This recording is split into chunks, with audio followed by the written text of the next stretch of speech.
Hello, good morning. Morning. And it's a joy to see you all. Michelle Funk, I welcome you all here today. And as you know, Ginger is going to lead us. And so I will focus in on her so that you can see her well. And yes, we'll get started. So let me do that. And then I'll help quiet any background noise that might come along. Awesome. Good morning, everyone. Will you join me and let's open in a word of prayer. Oh, dear, gracious, loving God, we come to you today seeking to better understand you, connect with you, feel your presence, learn more about you. We are all seeking to know you and grow closer to you in these studies that we do and these conversations that we have. Help us just become the people you would have us be.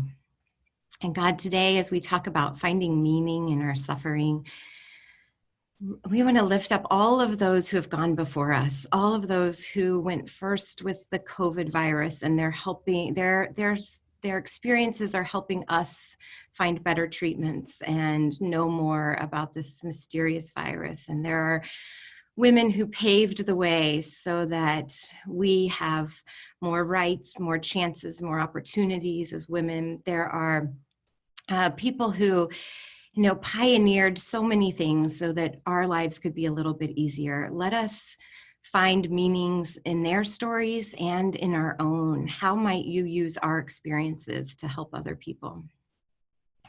God, touch our hearts and minds today as we spend the next 2 hours with you. Bless Rhonda as she shares a beautiful testimony today of knowing your holy presence through adversity. Be with all those helping to make this study happen. Show us the way.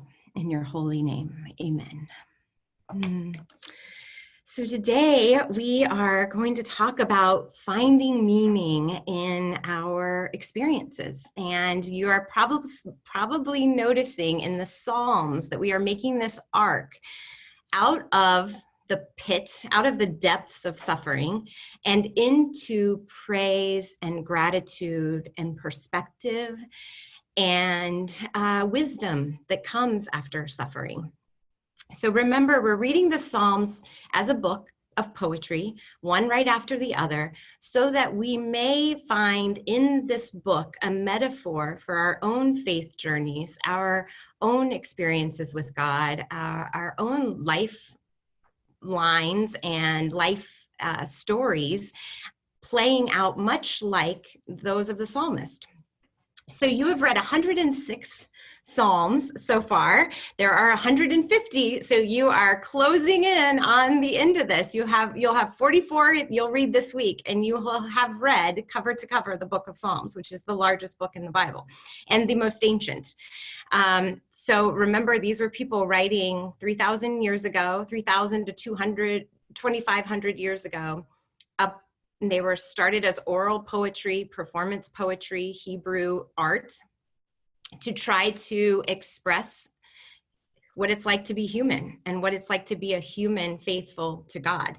And so we have all those stories today and this poetry today to help us be more human and be better humans and more connected to God. So what have you noticed? What are you noticing in your Psalms journey? I want to open it up to you guys and share with me what you're experiencing as you go through these 106 poems so far. I was going to say, the more that I read these, I understand them. I'm able to get into the, what am I trying to say? Sometimes when you read poetry, like when you read Shakespeare, at first you're reading it and you're like, I don't even get this. And then once you've read a little bit more of Shakespeare, you start, okay, I get this. And that's what I'm finding about the Psalms, that the more that you read them, they're easier to understand. Yes. Oh, exactly, Deanna. I love that. That's a perfect example of how you do kind of get in the rhythm of the language, the words they use, very much like Shakespeare. Absolutely. And Yeah, I think that you're reminding me with your comment that we trip over it less and less the more we read it. You know, it doesn't seem as hard to read or as mysterious or like, what is this? But if you read it as a library of poetry, then yes, it allows it to speak to you a little bit more deeply too, because you're kind of getting your head out of it and more in your heart. Beautiful, Deanna. Thank you. Yeah. Ginger, Yes. it's MJ. Hi, MJ. And I was just thinking about how I love the Psalms, but I think about how they also stay the same. I remember years ago that when we read this week, Psalm 94, 19, and when I first read it, it said, when it spoke to me when my son had disappeared, we didn't know where he was, I opened that and read, and it said, in my anxious thoughts within me, your comforts delight my soul. And that has been true through my 84 years. And so it spoke to me last night. My credit card was scammed and I woke up in the middle of the night with great anxious thoughts. I don't doubt. In my translation now, it says my doubts, but I don't doubt, but I was very anxious about this. And so I just got up at 3 o'clock and started reciting God's attributes and his character and went back to sleep with great peace. So just that Psalm has always spoken to me. And so it's very precious in my life. Oh, I love that, MJ. Thank you so much for sharing that, because that, if you haven't read Psalm 94, make sure to note that. Yes, and MJ, my version, I have the New Revised. When the cares of my heart are many, your consolations cheer my soul.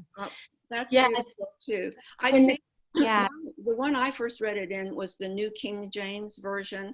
And that was with anxious thoughts. Now that is beautiful too. I didn't particularly like the one that said doubts, because I didn't have doubts. I just was very anxious. Oh, and MJ, I love that you're bringing this up too, because the Psalms the language is chosen by people that edited these different versions, right? Wow. So yeah, so I love that you're reminding us to try different versions and how different a Psalm may speak to you given the translation that you're reading. Yes. Oh, I hope you get the credit card thing worked out. I'm sorry. I called this morning and it did. But you know, this was like, when I first read it, I mean, it was 25 years ago. And it speaks to me every time. I'm anxious. That's right. They're timeless, truly.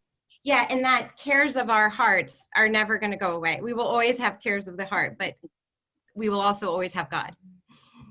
Yeah. Oh, MJ, thank you for sharing that. Yeah, there's comments. Yeah. And Nan said that's why it's a living book. Absolutely. That's right. Yeah, who else wants to speak? Hey, Ginger. Yes. I kept writing down in this book about how it keeps saying that God is compassionate. God shows compassion. I mean, that word kept coming up. So I figured this is your favorite book in the Psalms, because just over and over again, I kept writing that down. Wendy, you know me well, and I will admit I hadn't noticed that before until this reading. And I don't know if it's because I just put a big sign on my office that says compassion or, but I was tuning into it too, Wendy. So that's funny you say it. That I noticed that also. And I'm glad you noticed it, because I was wondering if it was just my being tuned into that word, but that's great to know it speaks to everyone with compassion. Good, great insight. I'm gonna look through some comments too. And Psalm 103, yes, that's a great one. Instruction. Yes, you might notice a lot of these in this book kind of give instructions of maybe the lens with which to look at the world and other people. There's a lot of nature references. There's a lot of awe and wonder at the earth references. I think those are great things to notice. And Lauren said, it's interesting how human frustration and struggles really haven't changed much overall in thousands of years. Amen. That's what I love about the Psalms, is it's so timeless. And, I was reading this book thinking in an election year, no matter what side you're on or what you're thinking about politics, it could speak to everything, right? So if you're on one side thinking the other side has missed the point, you're reading it with that lens, and vice versa. But they really are speaking to all of us so deeply right now in the pandemic, in the election, in the many things we're dealing with in North America. Judy said Psalm 90 and 106 were so similar. Teach us to number our days so we can have a wise heart, and the days of a human life are like grass and they bloom like wildflower. Oh, I love all those nature references. If you love those nature references, a fun project is to go through the Psalms and just kind of make a list of those. Similar to what MJ said about reminding herself of attributes of God. You could go through the Psalms and pick out all the attributes of God. You could go through the Psalms and pick out all the nature references. You could go through and do one on oppression, institutions and empires. It's really interesting to kind of look at a theme through the Psalms also. I love that you're seeing nature, Judy. And Liz, the only thing I noticed different from how we are going through life is they believed in a wrathful God rather than a loving God. Liz, I'm so glad you brought that up. I wanted to address that too, because you do hear a lot of military language throughout the Psalms, and a lot of combative language. And I think that's important to know that was the frame of reference at the time. So these people were living through a time where we were battling over properties, who held the land that had access to the sea was the powerful party. And so they were constantly battling over trade routes, and nobody wanted the desert wilderness in the middle. They wanted the coasts and access to merchants. And so you see a lot of that kind of greed under theme, the destruction of one another. It reads a bit uncivilized at times, but I think what's important to note is we may still have those thoughts sometimes. We may not live in a barbaric state, but sometimes we still have those thoughts of vengeance and destruction and retaliation and revenge, and we can't help it. We're human, and those are very natural human emotions after being hurt by somebody. So the Psalms, even though it wasn't a historical context of a battlefront time, I think sometimes we still have that battlefront in our brains, and it gives us permission to be fully human, and that doesn't mean you're a bad person. That means God's in it trying to help you refine it and grow and be more full of love. But sometimes we have to go through the battle to get there. So read metaphorically into some of those. Really good stuff. Yeah, and Nan said a living book. I love that comment. Marilyn, love Psalm 104. The imagery was beautiful. Oh, you wear your light like a robe. I love that line too, Marilyn. And Brooke, I found struggles to be a great connector to others. Having it all together looks pretty, but seems to keep us separate. Yeah. Oh, Brooke. Yeah. Brooke spoke last week, and if you weren't on here, please go back and watch the video from week 4. Brooke is one of the most authentic, real people I know, and it was so beautiful that she admitted to not having it all together, and that's part of being human. And I love that. Yeah, and it does keep us separate. If we were just vulnerable and honest with one another, like the 5 women you've heard from have been so vulnerable and honest with you, it makes you just love them, doesn't it? See how that connects us when we're vulnerable? Yes, Judy, Psalm 103. Oh, okay, Judy, yep. Righteousness and justice are repeated as what God wants of us, Marilyn. Yeah. Oh, it's so beautiful. Okay, awesome, you guys. This is good stuff. So yeah, you captured the references to creation and nature. And, don't you think that we all kind of appreciate nature more as we grow older? That we are appreciating the little things, I think, as we move through life, just like this book of Psalms is kind of, we're shifting into gratitude and appreciation for the miracles all around us. I think that's part of maturity and even part of spiritual maturity. Did you notice, you might have noticed there's a change in language from individual me to all of us, right? It's the psalmists are writing more about an earthly perspective now, rather than an empire, village, tribe perspective. And so I think that's an arc toward maturity too, of we start to realize it's not just all about me anymore and my problems. Bless all of us, bless all the world. This is all yours, God. So you'll start to see more language like that in book 5 as well, which is the last book you'll read this week. There's still elements of seeking revenge and seeking justice, right? Psalm 94 kind of makes a shift back into lament. And so you're in all this praise and then you're back to, oh, that's how life goes, right? We get out of the pit, we're doing well, and then we're back in it. And so I kind of think it's interesting that sometimes these Psalms stayed in certain spots, maybe to remind us that it's not just rosy going on, right? We're going to have setbacks, but they're smaller setbacks. We stay in the lament less. There's one Psalm instead of 30. So again, a metaphor. More musical references are showing up. Instruments, singing, sounds. You'll start to hear a lot more of that. This is when the Psalms were becoming more integrated into liturgy or worship. So a lot of those are towards the end of the book. 102 is one to highlight. If you didn't read it yet, go back. I think that's a beautiful one for chronic pain, chronic illness, affliction. It is crying out, and there's a line in it that says, where is it? Oh my God, don't take me away at the midpoint of my life. And so sometimes I think that we can relate to this, like when you're diagnosed with something midpoint of your life, or you're facing a chronic illness and you're thinking, there's so much more I want to do. Don't take me now, God. 102 might speak to you in that sense. It certainly speaks to me in that way. And then you'll start to see more generational references, that we're realizing my life is finite and I want a better world for those that come after me. You'll start to see more kind of and even language of like what you've done for generations before, God. So just keep paying attention to those things. It's fascinating. And this week you ramp it back up. There's some days with 6 again, maybe even 7, I think. So to get that last book in, you will have some days that we go back kind of to that first week where you were reading a lot more of them. But they're a lot happier. They're more praise and gratitude. So, okay, I want to show you some slides just for visual reference as I'm talking about some things today.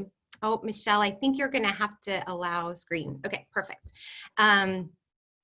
So let me pull those up and then go to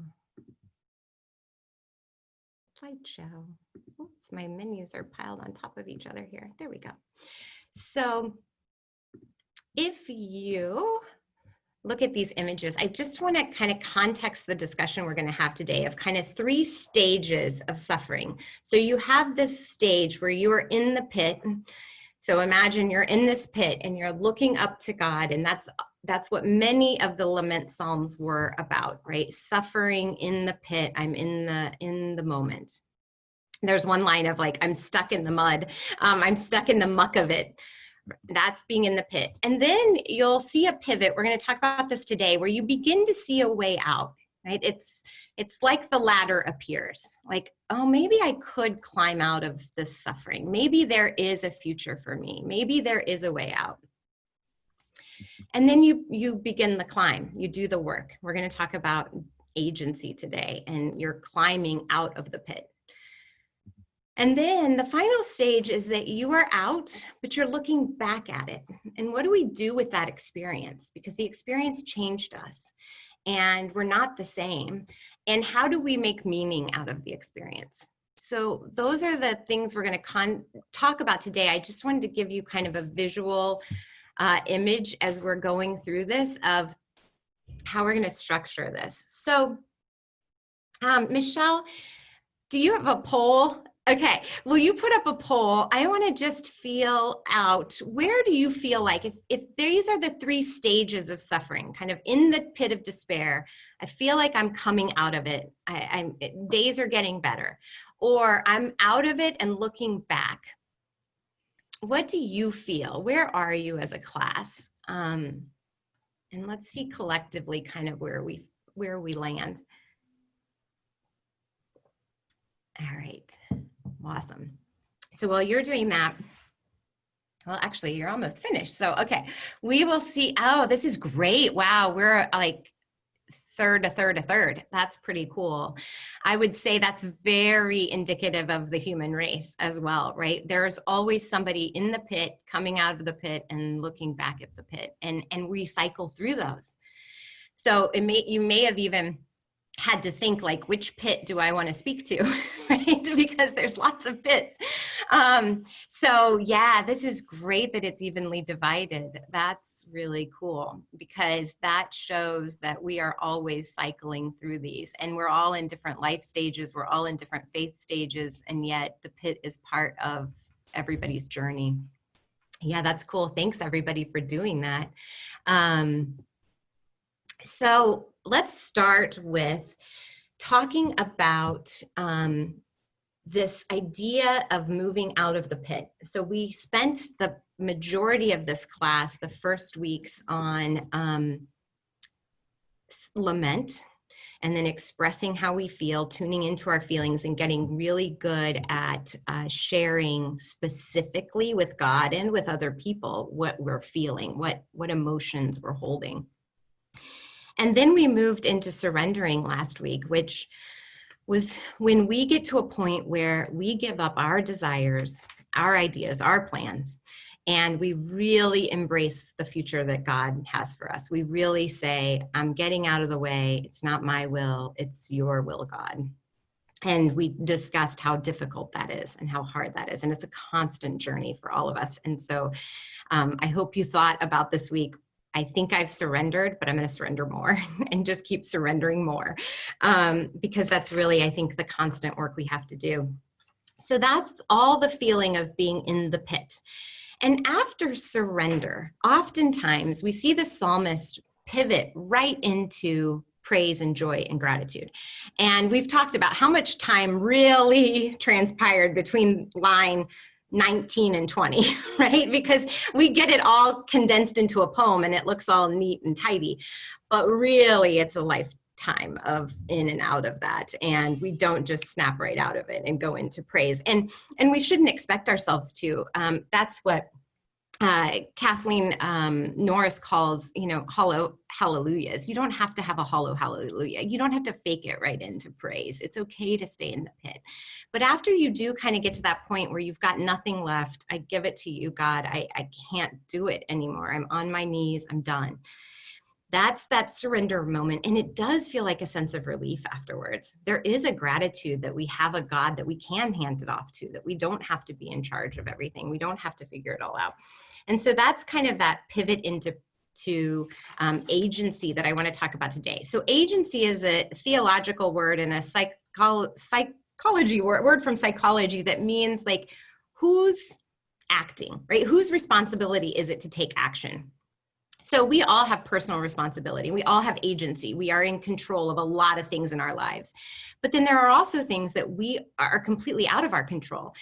Somebody is doing something to us, or the cancer has spread, or the car crashed into me. Those are things that we didn't cause. So agency is this idea of, how do I help myself? How do I get myself out of it? So just think about in your own life, where's your agency? Do you feel like it's all on you? You have to figure it all out? Or do you feel like you can do it with God? And some things are all on God, and some things are a combination. And so just explore that constantly in your life of, am I taking agency for this, or can I hand over agency to God? And these are kind of deep theological conversations that we could have a lot, and I hope we can do that soon, because these are things of like, there's no right or wrong, but some people feel like, give it all to God, God can do everything. And then other people feel like, well, I prayed and I asked for help and I didn't see it, so I'm not sure God is intervening.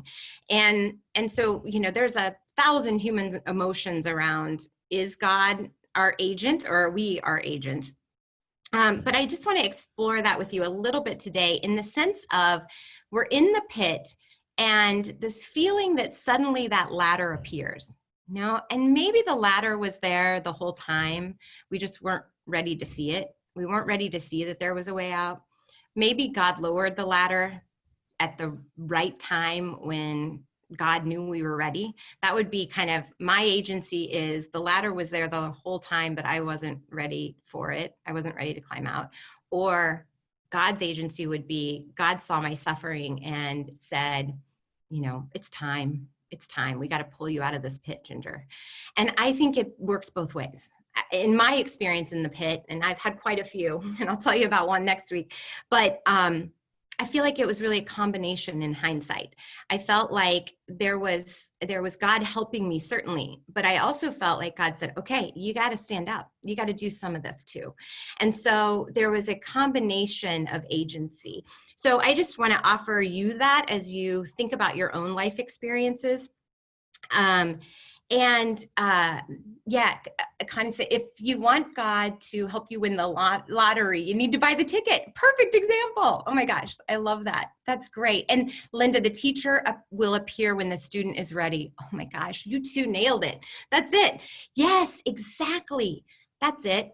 You got it. That's it. That's what we're talking about. Perfect. So yeah, just think about that in your own life. And maybe the teacher, maybe it is time to look around, right? And maybe, so some of this is like staying stuck versus starting to look for hope. And that's a timeline that has no rules. Everybody needs to be on their own timeline, fully with permission to do it your way. I just want you to think about, when are you ready personally, and when to ask yourself that. And it's okay to say, I'm staying here for a while. I'm grieving, I'm hurting, I'm not going to push this away and climb right out. I've had to learn that in my own life. Like, we got to sit in the pit a little bit longer, Ginger. You can't just distract and run on.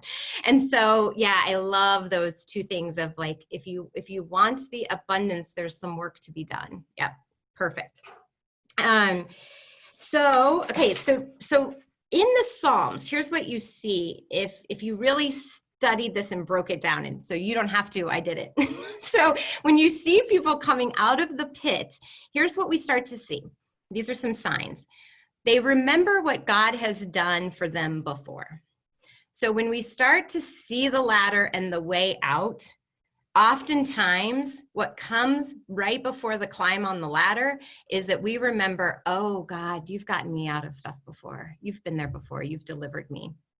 And you kind of surrender into, I think you can do this again. And you even ask, I believe in your power. I know I can't do this alone. I need you. Then we see this surrender language. And Jesus was the epitome of surrender when in Luke he says, Father, take this cup from me, not my will but yours be done. That's the language of surrender. And we've all, most of us have been at a point where we are like, God, I can't do it. I got nothing. Take it from me. So that language you see a lot in the Psalms. I give you my life, do with it what you please. And John Wesley, you guys were reading the Wesley Covenant prayer this week. Let me have all things, let me have nothing. That's the tune of surrender. We see that before we're able to come out of the pit oftentimes. And then right after surrender, we see the gratitude.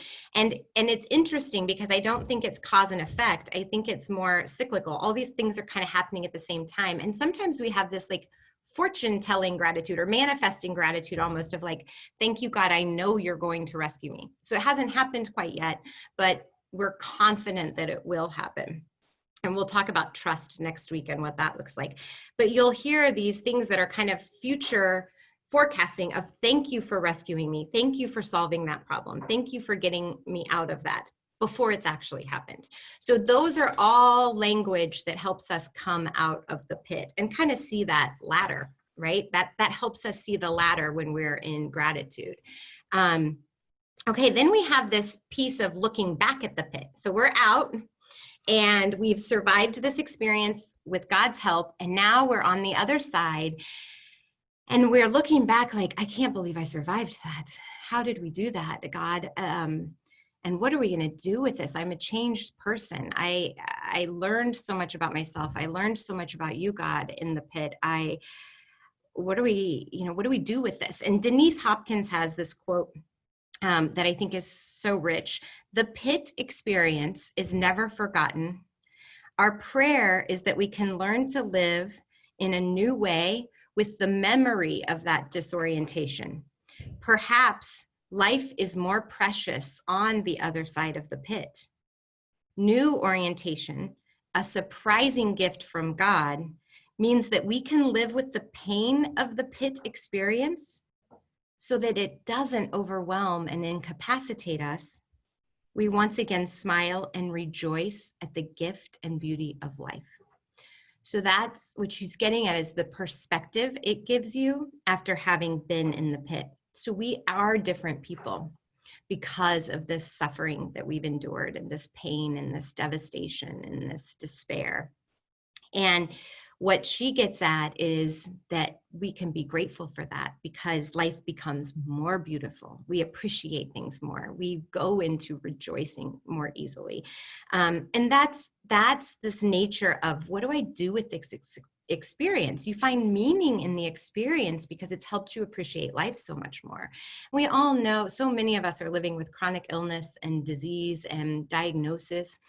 That is, we all have used the word wake up call, or I see things differently now, or, I appreciate the little things so much more, or I appreciate the people in my life so much more. That's the perspective that suffering gives. And sometimes that's, in your suffering, to hope that it will grow you is a really great thing to hang on to in the pit.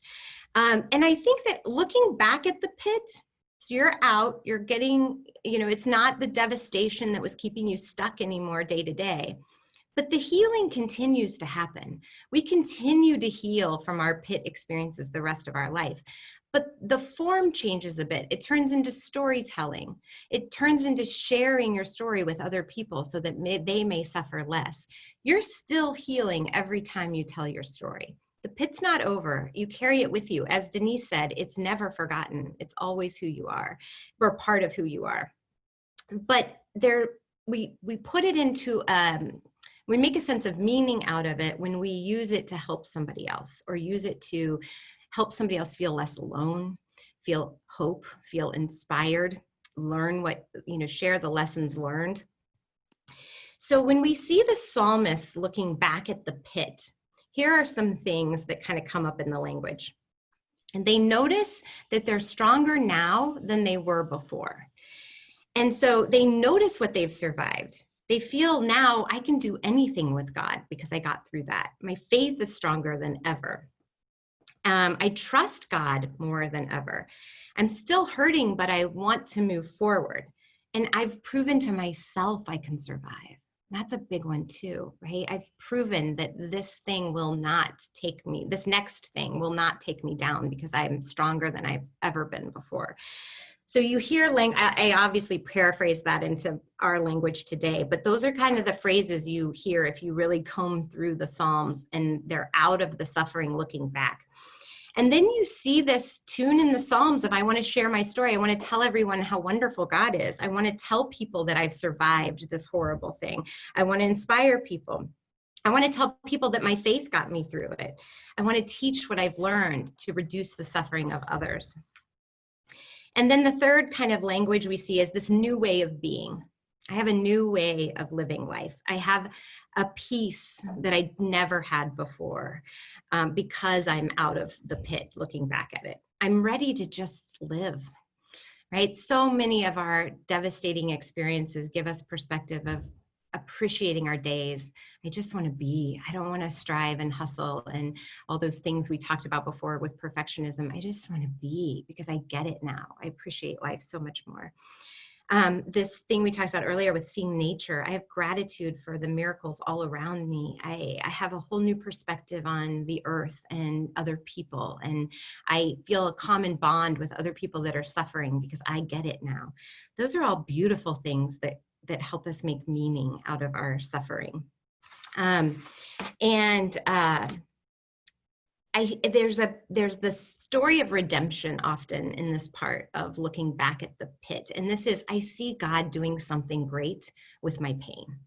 And sometimes it's almost like we're not doing anything. We're observing God using our story, and these coincidences start to happen, and these people start to come into our path that are, they're going through the same thing we are. And we start to see this kind of amazing unfolding of God's presence in our lives in a whole new way, because God's using our story to help somebody else, or weaving our stories together, and it helps us meet more people. So that is all part of this coming out of the pit and looking back. And I think that's one of the greatest lessons I've learned in my faith journey, is what my suffering could do to help somebody else if I was willing to share it, and if I was willing to heal it, if I was willing to sit in the pit, do the work, find God, ask God, what do we do with this mess? There's always been a purpose. There's always been meaning on the other side of it. And it's so hard to see that in the moment. It's almost impossible to see it in the moment. But I hope that you learn to trust that, and help each other remember to trust that something good will come of this.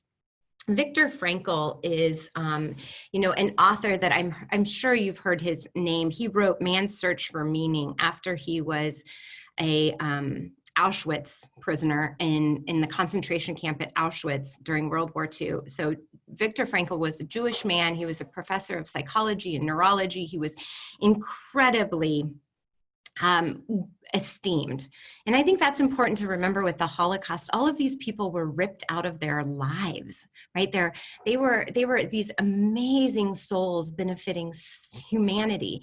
And then because of their faith, they were treated like worse than animals are treated, and put in these concentration camps. And Frankel's entire family, his mother, his brother, his wife, I believe children, but I'm not sure about that, were all taken into the same concentration camp at Auschwitz, and nobody survived but Viktor. He watched them all march into the gas chamber and die one by one. And he was tortured and beaten and left for dead many times. But he was never placed in the gas chamber. So he was freed at the end of World War II.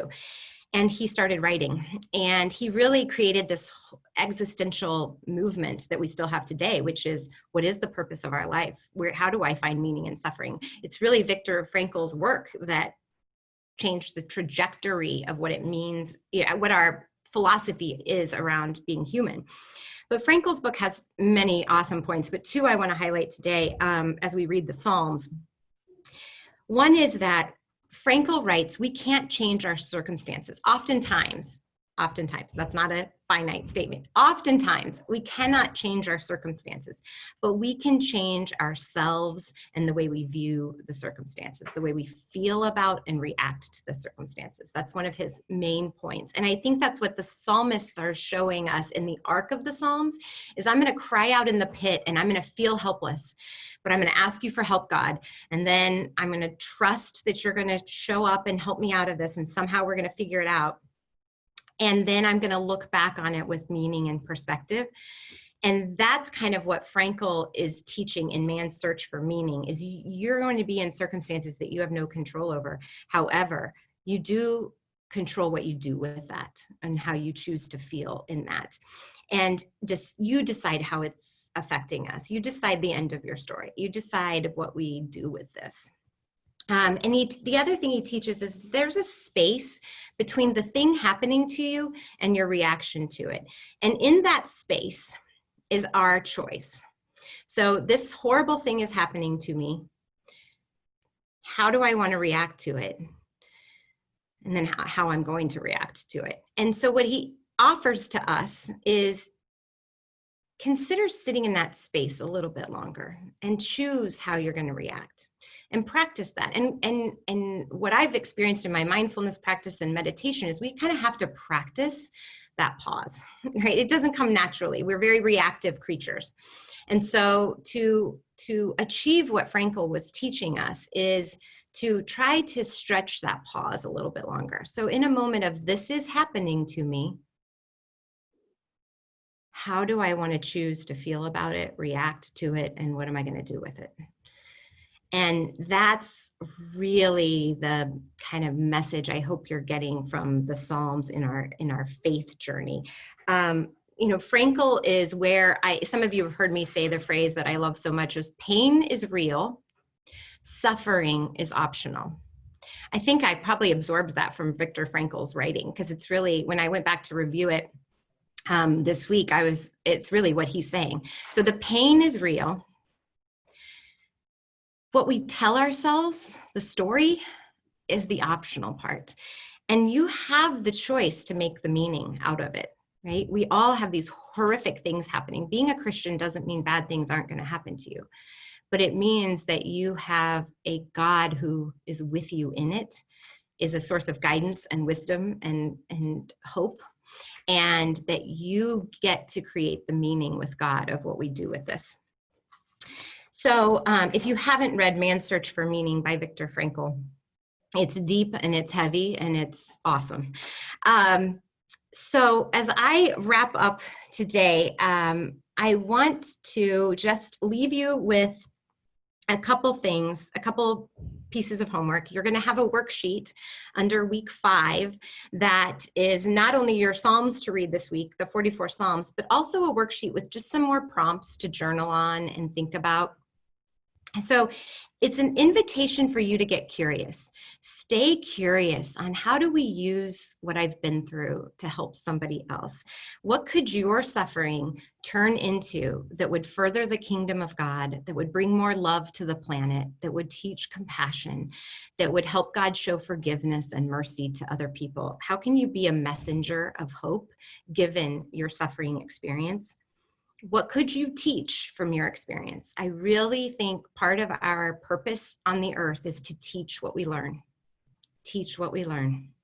And so what have you learned? And what can you teach to somebody else? It may be that you're teaching your children and your grandchildren. It may be that you're teaching a group of women. It may be that you're teaching your neighbors. It may be that you're teaching in a large venue. But think about what can you do with your experience? How can we make meaning out of what you've been through? And then I really invite you to pray this. God, what good can we do with this? So 1/3 of us are in the pit, 1/3 of us are coming out of the pit, and 1/3 of us are looking back at the pit. And that third is a constant cycle, right? We're all going to have our times of going back in it. And so the pit gets a little bit more survivable if you know there will be meaning on the other side. Something will come of this. God will use you and use your experience. But to the comments that you guys are making, we have to invite that opportunity in. We have to say to God, do something with this. Do something with this. Let's make this count. Let's make this matter. Let's help somebody. That's your individual invitation to God. And then the magic happens every time. I love witnessing this in the women I work with. Every time I see the magic happen. And now I want to introduce to you a woman who I am witnessing this happen for, who is one of my dear friends and an amazing woman that many of you know. Her name is Ronda Zillner. And Ronda is going to share her story with you. And I asked Ronda to speak because Ronda is brave enough to talk about things that many of us have had happen to us that we are just afraid to talk about. I've watched Ronda in the years I've known her untangle shame. She's gotten braver and braver with speaking to the stories she held that she held shame around, and she's using them to help other women untangle their own shame and find hope and make meaning of their stories. So Ronda, I'm going to turn it over to you. All right. And it's on you. Great. So you're ready to go. Good morning, old friends and new friends. When I was getting ready this morning, I was going over what I was going to say, my manuscript, and I had my glasses on, but then I took them off, put my contacts in, and Then I got here and I thought, I can't quite see as well. So, but I think we'll be fine. Oh, I didn't add a disclaimer. Oh, yes. Let me do it. Okay. I'm sorry. I do. It's me again. I'm popping in here. Hi. No social distancing. I hate that stuff. Okay. So I do want to give a disclaimer that we are going to talk about sexual assault today. And if this is something that you feel would be triggering to you because of a personal experience or somebody that you love, I want to invite you to just stop now, and you can come back to the video later if you'd like to. But I just wanted to give that warning because it can be a hard thing. Yeah. And yes. But we love you. Okay. Yes. Will not be offended, and I certainly appreciate it. That's right. So when Ginger asked me to speak to her Psalms class, there wasn't a second that went by that I didn't know why. I knew exactly why. And it wasn't because I've had this holy life, a life where things were really rosy and went well. It had nothing to do with a life where I'd been a faithful churchgoer or even a very consistent church belonger. That's just not that's not been my story. It's because my story has had and continues to have many hooks into the rise and fall of the Psalms tempo, similar to the connecting points in the hero's journey and themes similar to the circle of life. She invited me to speak because of my story that includes so many things that many others have experienced and also kept quiet out of shame, fear, and that we would simply be diminished if people knew these things about us. As Ginger and Sherry talked about a couple weeks ago, these things were simply the experiences of being human. But the humanness part in my upbringing was discouraged and often silenced. I spent decades working really hard to keep these things hidden, not just from everyone else, but from myself. I worked really hard to deny my own story, and I struggled to love myself and couldn't imagine that anybody else could either. So kind of like the top 10 things I kept hidden from the realities of my life, they included a chaotic childhood filled with verbal and emotional abuse, with always the threat of physical violence. Multiple sexual assaults as early as age 11, and then a rape at age 22. There was unwanted workplace sexual advances, including an assault. 2 miscarriages, which resulted in losing 3 souls. The second time I was pregnant with triplets, and I lost 2 babies that time, but the third one was and is my 31-year-old son. He was born healthy and joyful and still is. I believe those other 2 souls he carries with him. A very challenging marriage, culminating in an excruciating divorce. I suffered shock and grief over the loss of friends and my in-laws during that divorce. There was financial peril when a senior executive in my company betrayed my trust, and I nearly lost my company.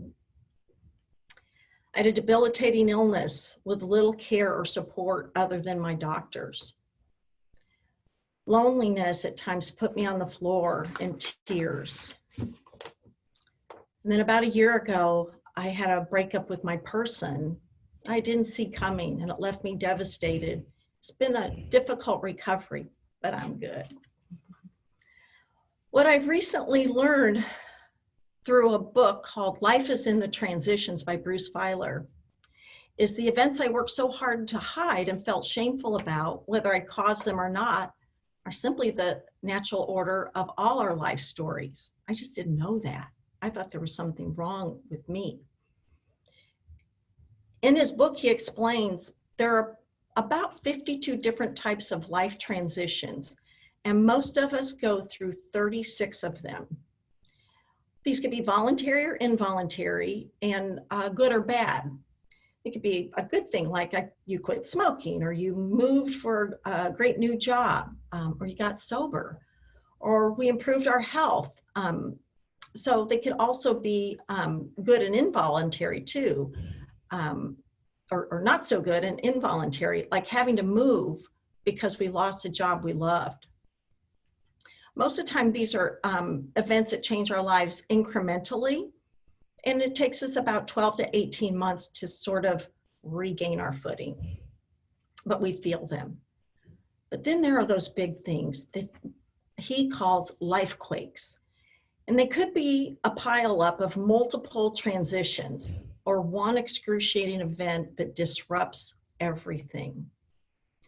You can imagine, like the death of a child, a spouse, the tragedy of an accident that leaves you or a loved one paralyzed or comatose, or a rape. There's this line of demarcation that you don't recognize your life anymore. We have anywhere from 3 to 5 of these throughout our life, and they take, on average, 5 years to regain our footing. So if you add that up, that means 15 to 25 years of our lifetime is spent in some form of a life quake. The list I just shared with you about my life was full of transitions and life quakes, which are not fun, but had I known that they were normal, they might have been easier to transition through. What I didn't know is that everyone else was experiencing these too. All of these things reinforce my feeling of being the outsider, of not being normal, of not fitting in. I always felt that I was always just a degree or two, or maybe 1,000, from being like the other girls that seemed to have it all together. They had the cute names, the right body type. They didn't have to have a job from the time they were 10 or 12 years old. They could join the clubs and extracurricular activities at school. Their father didn't yell at them. Their neighbors didn't molest them. The nuns encouraged them. The boss didn't ogle them. Their co-workers didn't put hands on them. And their husbands wanted to spend time with them. As time went on, the experience I've had added up. I recognized that there is no such thing as normal, and there are gifts in outsidership. And one of those gifts is the pursuit of trying to understand the ununderstandable. That's what I started to understand is what faith is. So many things that were hard, unfair, they created setbacks, sometimes just hurt my feelings, which isn't a small thing. They made me question myself and my worth, and I carried all of this inside. I just shook them off. I acted as though I'm fine, I can handle it, I put on my game face. And honestly, for the most part, I was happy. I have had, and I still am having a great life. It's very extraordinary in many ways, where I ended up in my career, my financial standing, my education, living in this beautiful area with really good friends that I keep building. I know that what I have is rare and unique, and I know that, but I still hurt along the way. In this introspective period of my life, I've spent time with therapists, coaches, and mentors, drinking in their wisdom and ability to see things about my experiences I hadn't or wouldn't allow myself to see. What has happened is they've opened me up to see, feel, and know what I've always known deep down inside, that God is with me, God is for me, that Jesus's teachings aren't that complicated. But we as humans have gone on overdrive to make them exclusionary and punitive, judging every move, comparing ourselves to others. That's where I got tangled. But my knowingness of God's presence has always made me feel like an isolator rather than a connector. I believe that my experiences weren't normal because that was based on the dogma I was hearing in church. So then over time, I started questioning, what the hell is normal? Who decided? I've just never felt like I was normal, and it scared me that I wasn't having a normal experience. But after many years of thrashing around, trying to figure out where I fit, talking to others who were far beyond my ability to articulate or understand the spiritual, when I kept getting tangled up in the teachings of religion and dogma, which was confusing, because they were talking about a judging and condemning God. And I couldn't reconcile that God with the voice, emotion, and physical feelings I would get when I talked with God, that he actually heard me. When I was still, like in Mass, we had to be really quiet. And that was hard, except that I started realizing I could feel God, even though I wasn't really listening to the priest. And then later, as I developed a meditation yoga practice. So then I began to move emotionally, intellectually, and physically in another direction. In untangling the shame, I began to learn and recognize and see others struggling with the same thing, and mostly hiding their humanness out of fear of not being normal. I started looking in people's eyes and seeing, were they alive or were they dead? I saw a lot of really sad eyes, and I knew I wasn't alone, but I still didn't know what to do with this. I've started to understand, or started to question, well, what does being normal imply? What have we done to ourselves by creating this idea of normal? First of all, for normal to exist, we have to acknowledge or create abnormal. And that's where we focus on who are we going to reject and why are we going to reject them. It's all about classifying, judging, and slandering behaviors, choices, wants, and needs. It's a practice to exclude and judge rather than to do what Jesus said, love one another. And he didn't put an asterisk after that saying, well, except for these folks who did these things or had these things happen to them. If that's anywhere anybody knows, please send it to me. It implies there's a one right way, but says who? Normal requires conformity. Normal will also cause conflict, shame, confusion over our individual callings that don't conform. By definition, individual is our own and is not likely to fit 100% of all the normal that's been enculturated. That's when shame begins to set in. Normal also requires a tremendous effort, mostly trying to hide our abnormal to try and appear normal.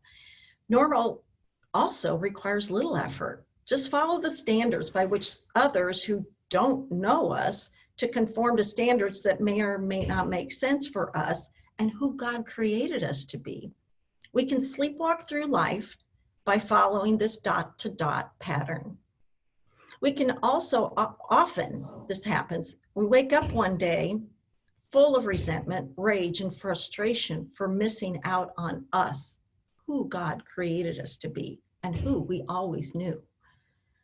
Sticking to the normal also means nothing new can be realized or discovered, because that would be abnormal.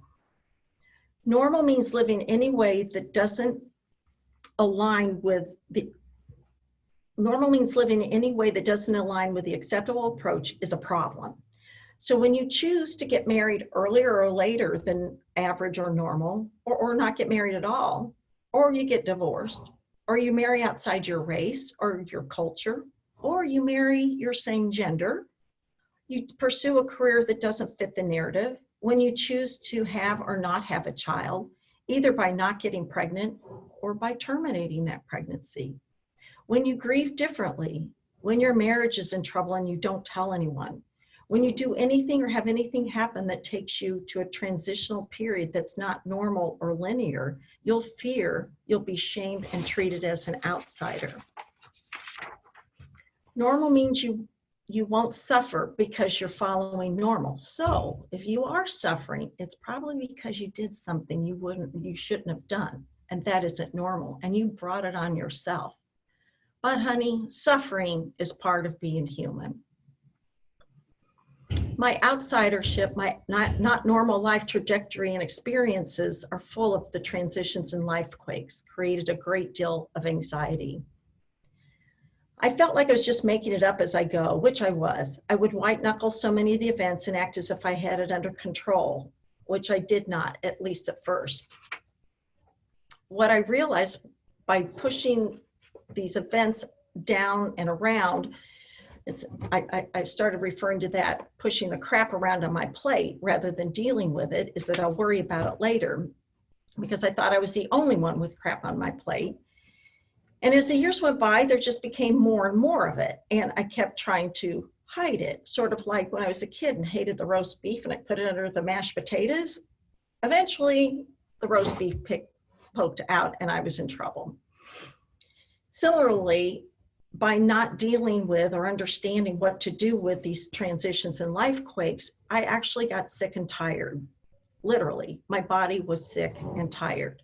And Bessel van der Kolk's book, The Body Keeps the Score, he explains this beautifully about why it's so important to integrate our entire life stories, the parts that we attach shame to included, so that it becomes part of our story, not our story. It doesn't become us. It doesn't define us. And it led me to kind of simplify how crap gets on our plate. The first thing is that you're an innocent, total innocent victim, child sexual assault. What family you're born into. I referenced earlier, my childhood was pretty chaotic. For another time, perhaps, I'll talk about the redemptive story of my father's relationship and I. So it's marvelous, and it is another way that I know that God is with me. Then there's the second way I call headlines and subheads. So while some other person or event gets the headline on why something happens to you, you had something to do with it. For example, a hurricane is coming and we hear evacuate, and people choose to stay and then they're stranded. They don't have food or water, they're hurt, and nobody can come rescue them right now. Well, the hurricane's not their fault, but the decision, especially if they had the ways and means to leave, was what added to their suffering. In my divorce, I say my former husband took the headlines, but I absolutely added subhead behavior that contributed to the end of it. Now, in his version, it may be a result opposite, but you're listening to me today. And we simply make mistakes. Sometimes, like when we're choosing to text and drive, if we get a ticket or something horrible happens, that's on us. So there are those three ways that stuff gets on our plate. What I did, and I think it's typical, is that then I spent a lot of time thrashing around wondering why did this happen? And it's actually Sherry Danner presented the question to me, why does that, does it matter? Nothing's going to change. Would anything change if you knew why? And I realized no, so leave it. It doesn't matter why they did it or this happened or why I even made the mistakes. I learned from it and I move on. I quit flogging myself. Was it easy? No. I referenced this in about 10 minutes or so. It took years. The wrongs were so deeply embedded in my brain and the hiding habituated that it took a long, long time to get to the place that I am today, willing and able to talk openly. But it required me to lean into the fact that I have a responsibility to myself, and I do have God-given free will. He gave that to us to choose whether to stay eating the crap off my plate or do what's necessary to grow past these events, to acknowledge they happened to me, but they're not all of me or all of my story. I've started calling the big, big events in my life God-quakes. Bruce Feiler didn't cover those, but that's what I think they are. They've also given me gifts and a greater understanding of the human condition and of relationships to God, to faith versus religion, to reserving judgment on others' behaviors, knowing they have crap on their plate too. And some of it got there through no fault of their own. And to be more open to listening to others, especially in their pain, in their place of shame and fear, in their pit of despair. And also to look for the ones with the eyes that are holding hurt, that look hollow and are sad, and ask them, how are you? You want to tell me more? Make them feel safe.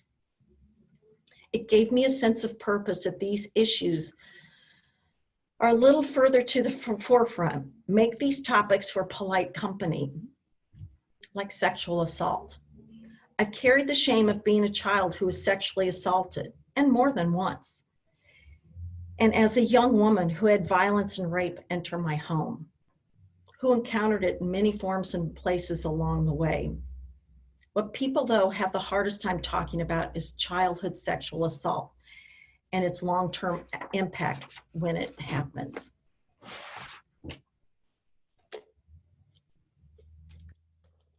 My story began when I was the new kid in school. I was 11, and I was invited to a classmate's home to play in her neighborhood. And being new meant I was the outsider, and I was so excited to be getting new friends. And we did all the things the kids did in the late 60s. We ran the neighborhood, we played tag, we played jump rope, including my favorite, which is double dutch. We played kick the can, hopscotch, all without any eyes on us, adult supervision. It was just simply a gorgeous fall day, much like what we've been experiencing. Towards the end of the afternoon, while we were sitting on the sidewalk playing jacks, I didn't know that a life quake was about to hit me. All at the same time, I was experiencing a transition of meeting new friends. The 6 kids I was playing with suddenly held my arms and legs. I was puzzled as I'd never played a game like this before. I was laying on the sidewalk and couldn't see anything. The next thing I knew, the sun was blocked out by an old man in denim overalls, a plaid shirt, a dirty brimmed hat, and a beard was kneeling down next to me. My confusion increased, and now my fear was intense.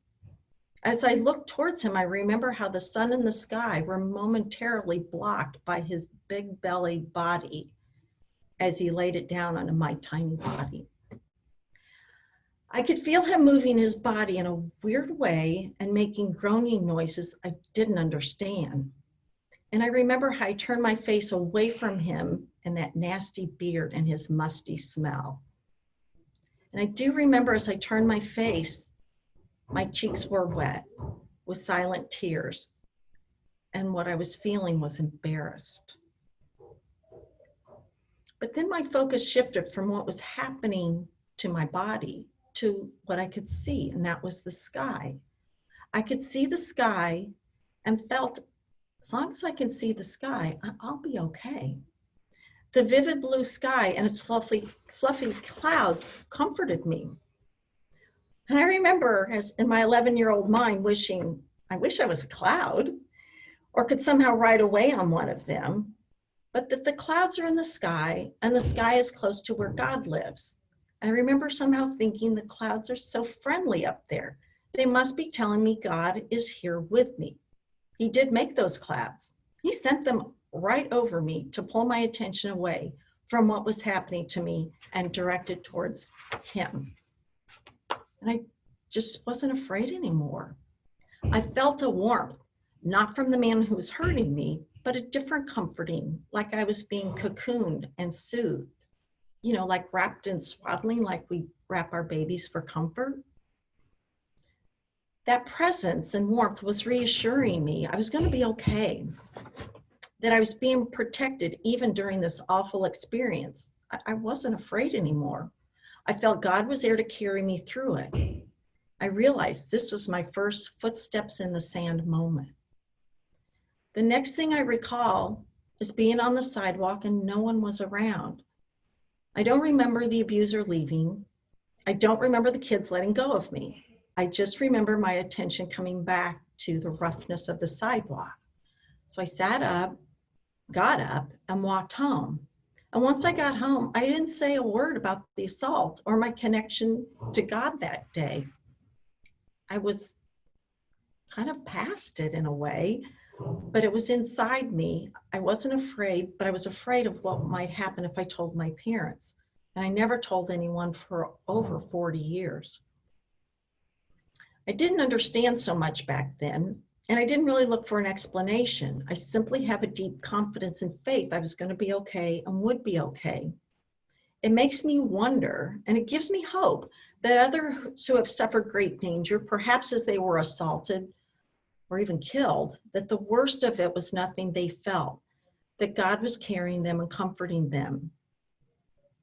What I also realize now is that my friend who invited me over and those other kids were likely assaulted by that same man. And how many other adults knew this and chose to do nothing? I was right there on the sidewalk in front of the man's house. It was not secluded or hidden. It was in broad daylight. How could no one have seen this and not acted for me or any of these other kids? How many more children did he hurt? With statistics stating that somewhere around 1 out of every 3 girls and 1 out of every 6 boys are sexually assaulted before their 18th birthday, so many of us never tell. I realize I have to make it more comfortable for those hurting to tell so we can stop it. Our churches and faith communities, for the most part, don't have female leadership in truly the executive decision-making roles. We need them there, and especially females who have sexual assault in their lives, to provide that safe and approachable place for victims. This must change. I realize that there are likely more than a few of you who are watching this who have had similar experiences and maybe haven't told anyone, or never told the entire story and maybe believe it's rare and unique. I'm so sorry. I really am so sorry. I know how you must feel. But this assault gave me the confidence to believe, although I didn't speak of it, that the vengeful God, the condemning God, the God to be terrified finding out I had pinched my sister or was mean to my brother and sinned and was in my future, that we were often threatened with in my Catholic school and masses upbringing. I knew in my heart and soul and body that God is a comforting God, a protector and a comforter. This incident, as awful as it was, and I would prefer it had not happened, even with all this enlightenment, because of the shame and the fear it caused. But it did lead me to always know, feel, and commune with the God I met on that fall day in 1969. Even today, this relationship with God is one of safety, love, and deliverance. Even when I cry and yell at him, I know that this is all about him delivering me. While I haven't always enjoyed the deliverance journey, each is difficult, and each time I fear it's more than I can bear, often asking him to stop. Let me just come to you. Life is so hard, God. But what has always happened at some point, much like the psalmists do, is I come to a place to gratitude to God for the deliverance destination.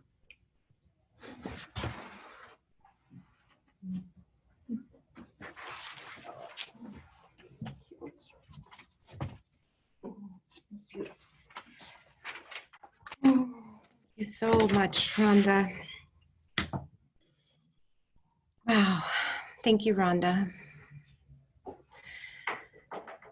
That was powerful and courageous and so helpful. Such a lifeline to people to hear your message. Thank you. Oh, so many things. We're going to go into breakout now for 20 minutes, and then we'll see you on the other side of that. And that will allow us to have time for questions. If you have questions for Rhonda or for me, and we'll wrap up on the other side. But in your breakout sessions, I would love for you to share this, your own life-quakes. I hadn't heard that term until I learned it from Rhonda, and I just think about that so much since she first told me that of, these are expected in our lives, these life quakes, and we will all have them. And I think theologically it helps a bit to know those are part of life. That is not God punishing you. And I think we've all wondered, are we forsaken? Did I do something to displease God? Why is this horrible thing happening to me? What's wrong with me? And Rhonda's teaching on the normalcy of transitions and life quakes, I think, is so profound and so important to our faith lives. So I would like you in the breakout groups to share what life quakes have you experienced. And if it feels comfortable, share how you have made meaning out of your suffering, how you're finding a sense of purpose from the things you've been through, how you are what story you can tell, like Rhonda is doing, to help other people feel less alone, less shame, and much more hope. So enjoy your breakout session time, and I will see you on the other side.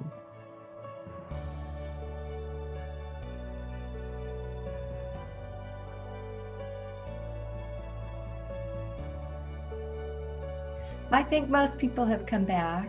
Okay, good. Yes. I don't know why my computer's doing some crazy things. Okay, so I'm sitting here with Rhonda, and I want to just open it up. Do you all have questions or anything that we can address that you heard today?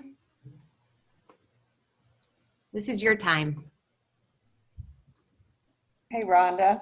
Yeah. Debbie, your former neighbor. Hey, Debbie, my former neighbor. I just wanted to thank you for your share.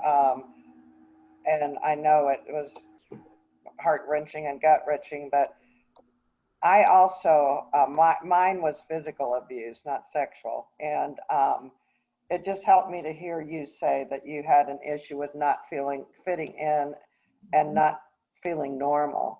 Because I still deal with there's something wrong with me. And it's just a work in progress. It doesn't go away. No. So I just wanted to thank you for your share and appreciate it. Thank you for yours. You're welcome. Sure. Rhonda, can we email you if we wanted to share something personally? Absolutely. I'll put it in the chat. Yes, it's Rhonda. And I don't have an H. Yes, everevolveinc.com.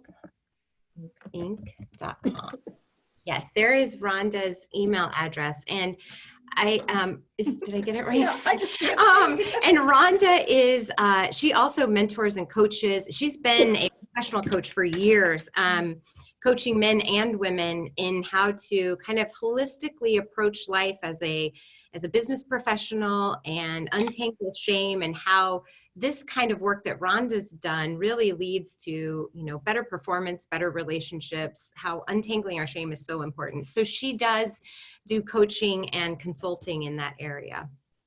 And so it's Rhonda at everevolveinc.com. Rhonda, I'm Joan Anderson, and I spent my time in the corporate world from the time I was 18 as a secretary.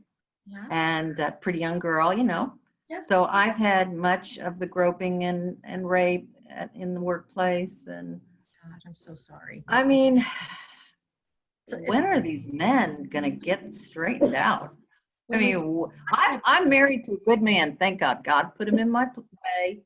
He said, this is the guy for you. I mean, I know it was a God thing with Kevin because he was exactly opposite of anybody else I'd been with. But what do we do to help these men? I mean, women know how to help each other and men don't. Well, part of it is helping each other and talking about it, because once something is in the light, it's a lot harder then for these behaviors to be tolerated. I will say, let me just say about men, I like men a lot. I'm actually looking for one. Their company. But this has been going on for as long as history, as long as any of us have known, or all men and women have been around, and it's a power thing, and men have been able to get away with it just because of the construct of men as being the dominant person, the gender. And I could probably give you a whole lot of other sociological reasons, but the reason experiences, and as I said in my talk, making it okay to talk about this in polite company, because everybody needs to understand that it's happening. It could be happening under your roof to your child by your best friend's husband or something. I know it's a horrible thing to think about, but that's sometimes how predators get access to children. And then, just bad behavior. And, my era, and probably everybody on here, we were taught, be careful what you wear, be careful how you sit, be careful how you flirt, all these things. It was always the woman's responsibility to not get herself raped. And what I started realizing is, well, when are we going to start talking to our sons about please don't rape, please consent, you know, the whole idea of making sure that you are honoring this other human being and teaching our sons about what is appropriate behavior. Good. Amen. That's Yeah, when it's in the light, Yeah. it loses its power in the light. That's Yes, right. it's like anything else, that once we start bringing it to the forefront, and then frankly, those that continue to have this behavior, they will be shamed. And because the culture won't accept it anymore. Might not happen in my lifetime, but hopefully it'll happen in my daughter's. It seems like it's almost in the genes, the DNA, because it's been like this for centuries. Well, you know, and you're not wrong. active in many countries. It's a common practice, and You're not wrong about that. And there is a whole field of study about the DNA on trauma and you know, behaviors that do get in our genes and our DNA, and it becomes just part of that family's lineage until someone or something creates the right environment to stop the cycle. So it can. It's none of it's going to be easy, but we got to start somewhere. Mm-hmm. And I so appreciate the women who have come forward and have been more determined to get their story out there, even though always it doesn't turn out the way we think it should, with so-and-so being punished. I grew up Catholic, born and raised, so you can imagine being a victim of child sexual abuse, and then the rage and the disbelief on how, from the Vatican on down, they treated priests who were known to be pedophiles, and what it did to those boys and young men, and the number of lives that were destroyed and lost because right there in their church community, they were being horrifically assaulted. are there a lot of support groups for this sexual abuse or rape? You know, Like there is for alcohol or overeating or whatever. there's off the top of my I head, don't hear about them. Where do you find out about them? right here in Kansas City, we have an absolutely phenomenal organization called MOXA, and it stands for the Metropolitan Organization to Combat Sexual Assault. And they provide free counseling, free help from everyone from the smallest child to the oldest person who's ever had trauma. I actually sought them out as a adult survival of childhood sexual assault.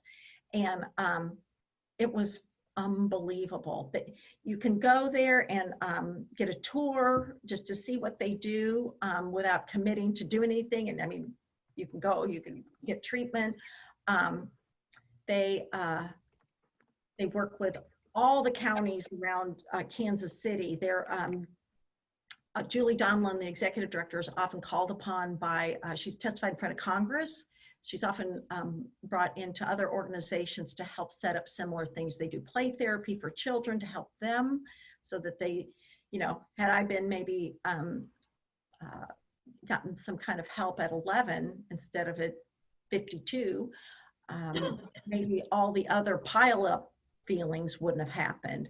And not maybe, they wouldn't have. So there's also an organization called RAINN, R-A-I-N-N, I think it is. I don't remember what exactly that stands for, but it's a national organization. And What about the schools? Do they well, train actually, teachers anything to?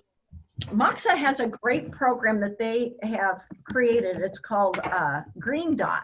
And what they've done, because especially with kids in the middle school, grade school, middle school, they start there young, talking about in language appropriate to the age, what is starting with bullying, because all of this is a power thing.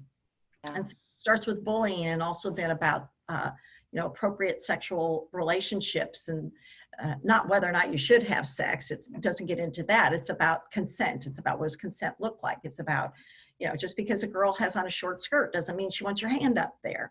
So, and they create sort of safe zones, and they try to get the kids that have a good social network to be the leaders here, because they then set the example for the rest of the school, and they call each other out on it. And it's one of their groundbreaking approaches to let's start when they're young and teach them. So even if they're not getting the appropriate guidance at home, and a lot of that's just out of sheer ignorance that parents don't understand, or for a variety of reasons, or they don't think it could happen in their household.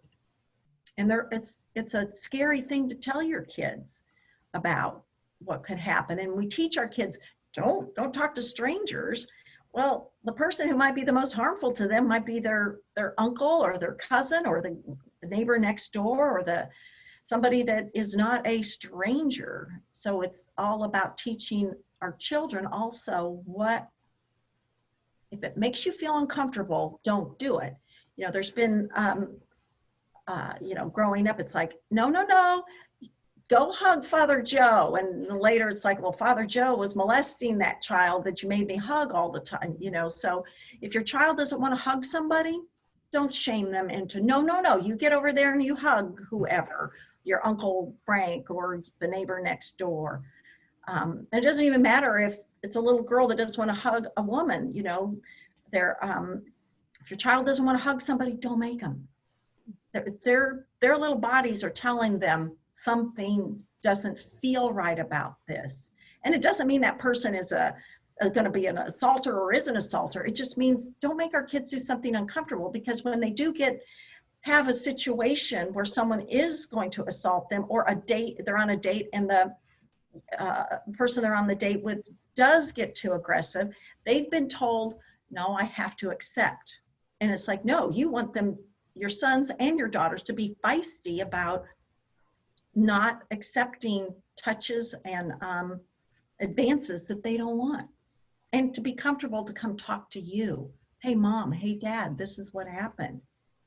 So you can help them navigate through it.